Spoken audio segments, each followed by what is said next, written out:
Satoshi gave us a game we can all win, right? And Bitcoin is that game. It's, there are certain things where, like, you don't want to be on a network where they can censor what you say and they can freeze your account. Bitcoin is a monetary network where it won't censor where you send your money. It won't freeze your account. And it's engineered in such a way that on the margin, you're winning the game over time. Michael Saylor, a well-known Bitcoin proponent, presents a compelling case for Bitcoin as a long-term investment, emphasizing its unique properties and potential for wealth generation. His core argument revolves around the idea that Bitcoin is not just an asset, but a monetary network with characteristics that benefit the individual investor. Saylor frames Bitcoin as a game designed to favor the individual, contrasting it with traditional financial systems where the house, governments, banks often wins. Bitcoin is structured to empower individuals economically, offering a chance to win in the long run. Saylor compares Bitcoin to owning property in prime locations like Manhattan. He argues that just as land in desirable areas appreciates over time, Bitcoin represents digital scarcity in cyberspace. With only 21 million Bitcoins ever to be mined, its value is likely to increase as demand grows. Bitcoin's limited supply and increasing demand make it a potentially valuable asset, similar to owning prime real estate in the digital world. Before we delve into the video, if you want the latest crypto news, market updates, and expert insights from the top minds in the industry, be sure to hit that subscribe button and turn on notifications. Stay informed, stay ahead, and never miss an opportunity in this ever-changing world of the financial market. Thank you for subscribing to our channel.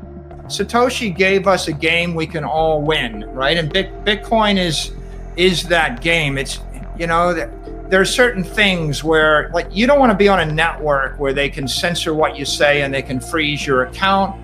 Bitcoin is a monetary network where it won't censor where you send your money. It won't freeze your account. And it's engineered in such a way that on the margin, you're winning the game over time. So think of it like, wouldn't it be great if you had a basketball team and you had LeBron James, and you had Michael Jordan, and you had the digital version of them, and they played forever, and you could get on the court and play with them, and they're scoring 100 points and you're scoring 2 points, but you're all getting rich together and you're all winning together. That's what Bitcoin is like. It's like everybody gets to play. Everywhere in the world I go, there's like a fan club. There's hundreds of millions of people that are on Team Bitcoin. You should join Team Bitcoin. The 100 million fans would be rooting for you. And the great thing about it is you don't just win the game, you get wealthy while you're winning the game. I think we got to play the game of life, and half the game of life is economics. And so you have to play the economic game whether you like it or not. So you can put your money in a Lebanese bank and use Lebanese currency. The government inflates the currency, the bank freezes your assets, and you fail at the game of life. You can put your money in any asset in Africa, or you can put your money into Bitcoin. So the real appeal of Bitcoin is everybody in the world, they don't want to put their money in a bank in the middle of Africa in an African currency you've never heard of, right? But Bitcoin gives you control of your money, right? And is that egalitarian? Yeah. Is that humanitarian? Sure it is. Is it economically smart? Yeah, right? So they're connected, right? You have to have economic empowerment if you're going to achieve whatever you want in life. And to be economically empowered, you have to be on a network that won't freeze you or censor you. And you got to have an asset that nobody else can debase. No corporation can screw up. No country can screw up, and that's what Bitcoin represents. Look, there's certain places where the land values go through the roof. Like the land we're standing on right now in Miami, it used to go for $10,000 an acre, and now it goes for $10 million, $20 million an acre. It's up by a factor of 1,000 in less than 100 years. Same in the Hamptons, same in Manhattan.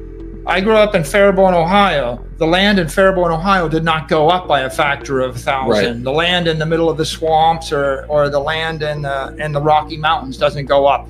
So if I gave you the chance to buy up all of Palm Beach or the Hamptons or Manhattan, any time in the past 100 years, it would have been a good deal. In fact, in 1650, you could have bought Manhattan. 1700, you could buy land in Manhattan every decade for the past 300 years at a price higher than the person that sold it to you bought it for, and it still would be a good investment. The only thing that slightly slows you down is the property tax, but assume there's no property tax, you would buy it and hold it forever. Now, if you're an African or South American or Russian or Chinese, you can't buy land in the United States easily.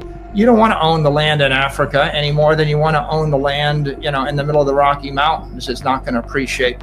So Bitcoin represents cyber Manhattan. It's 21 million blocks.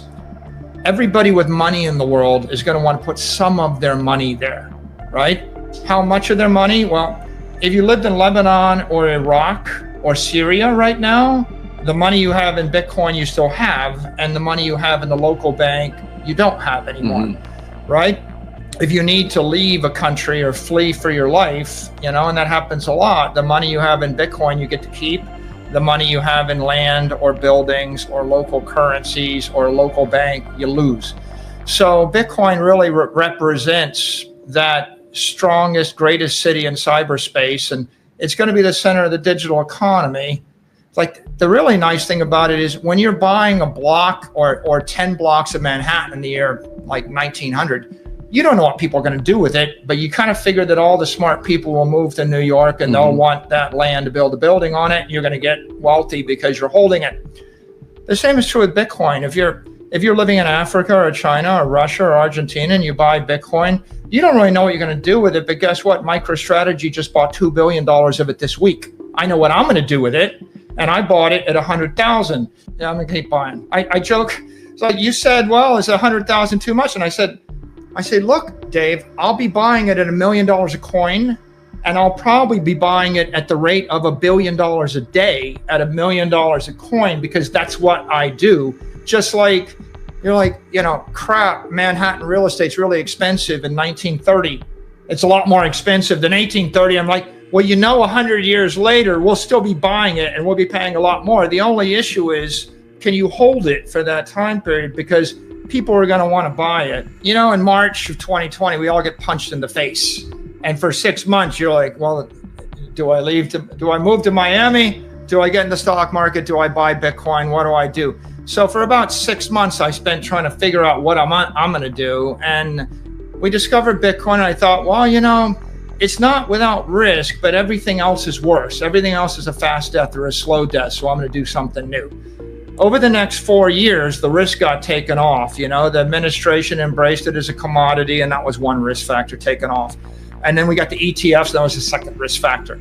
And then you got the Trump administration embracing it and the red sweep, that's the third risk factor. And then MicroStrategy, we bought 250 million. We bought 250 million at like 11,800 a coin, and then it crashed 20%, Dave. Yeah. And we lost $40 million in the next week and a half. I'm figuring out how to buy the next 250 million. Because I'm in, you're in. Once you're committed, you're in, and I'm like, I'm going to ride it to zero or we're going to win. But I've decided I want to win. And I knew that if I didn't play the game, I was certainly going to lose. So, that was the difficult time, but then Bitcoin rallied went back to the all-time high. And from August of 2020 to about a month ago, we raised $10 billion because everybody got behind us and we had a strategy and we committed to it.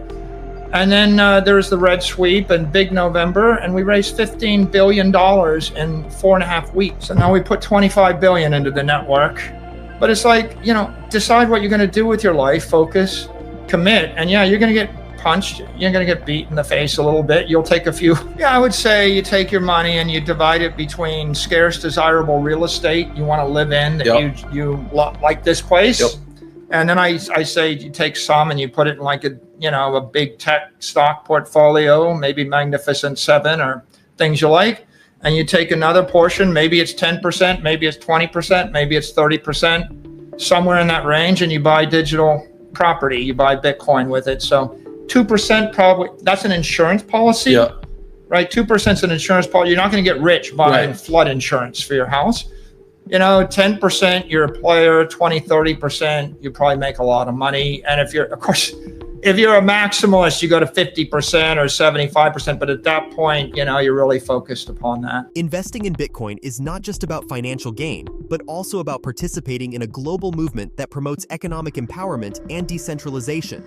In conclusion, Michael Saylor's perspective is that Bitcoin is more than just a speculative asset. It is a fundamental technology that has the potential to reshape the global economy. For investors, he recommends considering Bitcoin as a strategic allocation within a diversified portfolio, with a focus on the long-term potential for value appreciation and economic empowerment.